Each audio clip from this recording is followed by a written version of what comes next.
जय हिंद दोस्तों, मैं हूं मिथुन कुमार। आज जो हम बताने जा रहे हैं, आज भौतिकी से हम कुछ क्वेश्चन लेके आए। पहला चैप्टर प्रकाश का परावर्तन है और प्रकाश का परावर्तन से हम एकदम जीरो लेवल से शुरू कर रहे हैं। जीरो लेवल से है प्रकाश का परावर्तन में क्या पढ़ना है, प्रकाश के बारे में पढ़ना है, प्रकाश का परावर्तन पढ़ना है, प्रतिबिंब पढ़ना है। लेकिन इससे पहले छोटी छोटी चीज़ों को जानना बहुत ज़रूरी है। तो चलिए पहले छोटी छोटी चीज़ों को ही बता देते हैं, उसके बाद फिर हम चलेंगे प्रकाश के परावर्तन में लेके। सबसे पहले जानना है कि प्रकाश क्या होता है। प्रकाश क्या है? तो हम कह सकते हैं कि प्रकाश वह कारक है जिसकी सहायता से हम किसी वस्तु को देख पाते हैं। मतलब बिना प्रकाश के हम कोई चीज़ को हम नहीं देख सकते हैं।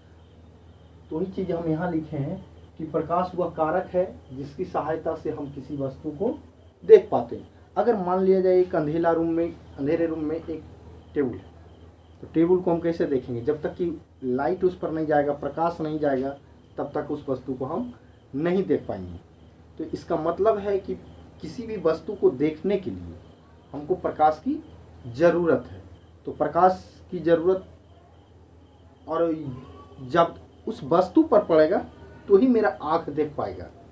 इसलिए प्रकाश का होना, वो किसी भी वस्तु को देखने के लिए प्रकाश की बहुत जरूरी है। तो प्रकाश का परिभाषा हो गया कि प्रकाश वह कारक है जिसकी सहायता से हम किसी वस्तु को देख पाते हैं। अब आता है दीप्त वस्तुएं। दीप्त वस्तुएं होता है और दीप्त वस्तुएं होता है। दीप्त वस्तुएं क्या होता है? दीप्त वस्तुएं क्या है कि जिन वस्तुओं का अपना प्रकाश होता है, जिन वस्तुओं का अपना प्रकाश होता है उसे दीप्त वस्तु कहते हैं। प्रकाश क्या होता है? अपना प्रकाश। जैसे क्या है ना कि जलता मोमबत्ती है, जलता बल्ब है, सूर्य है, तारे हैं, इस सब के पास क्या होता है ना, अपना प्रकाश है। तो हम उसे क्या कर सकते हैं? वो दीप्त वस्तु, उसे कहेंगे दीप्त वस्तु, जिनका खुद का प्रकाश होता है, अपना प्रकाश होता है, बिना किसी के सहायता से भी जल सकते हैं।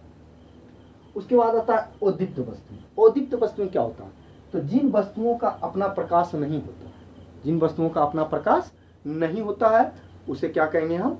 अदीप्त वस्तुएं कहेंगे, उसे अदीप्त वस्तुएं कहेंगे। जैसे कुर्सी का कोई प्रकाश नहीं है, टेबल का कोई प्रकाश नहीं, ईंट कोई प्रकाश नहीं है, मनुष्य के पास भी कोई प्रकाश नहीं है।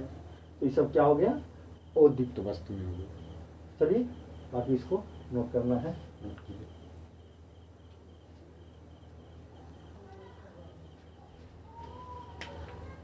चलिए आप लोग नोट कर लिए होंगे। अब आगे है प्रकाश किरण। कि प्रकाश किरण क्या होता है? कहता है किसी दिशा में प्रकाश के सरल रेखीय पथ, प्रकाश किरण कहते हैं। किसी दिशा में प्रकाश के सरल रेखीय पथ को किरण कहते हैं। यानी किरण का है या प्रकाश किरण का है, दोनों एक ही चीज है। मतलब कहने का मतलब वो कि प्रकाश जिस पथ पर चलता, प्रकाश का रेखीय पथ, किसी दिशा में, जिस भी दिशा में चले, प्रकाश के सरल रेखीय, एक सरल रेखा में चले, रेखीय पथ को क्या कहेंगे? किरण कहेंगे। यानी प्रकाश जब भी चलता है तो किस दिशा में चलता है? सरल रेखा में चलता है, सरल सीधी रेखा में गमन करता है। प्रकाश सीधी रेखा में गमन करता है या प्रकाश सरल रेखा में गमन करता है। ऐसा नहीं है कि टेढ़ा कुबड़ चलता है, प्रकाश ऐसा नहीं चलता। प्रकाश जब भी चलता है तो सीधे रेखा में गमन करता है। हम कह सकते हैं कि किसी दिशा में प्रकाश के सरल रेखीय पथ को किरण कहते हैं। अब उसके आता है प्रकाश पुंज। प्रकाश पुंज इसी को कहा जाता है और किरण पुंज भी इसी को कहा जाता है। तो कहता है कि साथ साथ चलती प्रकाश की किरणों के समूह को, साथ साथ चलती प्रकाश की किरणों के समूह को प्रकाश पुंज कहते हैं। जैसे अगर इस तरह से चल रहा है, इस तरह से चल रहा है, इधर चल रहा है, ये हुआ क्या? एक साथ चलना प्रकाश पुंज कहलाता है या प्रकाश किरण कहलाता है। किरण पुंज कहलाता। अब क्या है कि प्रकाश पुंज या किरण पुंज तीन प्रकार के होते हैं। कौन कौन होता है? तो समांतर किरण पुंज होता है, अभिसारिक किरण पुंज होता है, अपसारिक किरण पुंज होता है। ठीक है, तीन प्रकार के कौन? समांतर किरण पुंज, अभिसारिक किरण पुंज, अपसारिक किरण पुंज।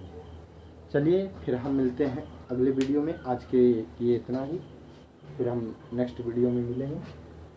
तो अगले बार में हम कुछ नए टॉपिक के साथ आएंगे। Thank you.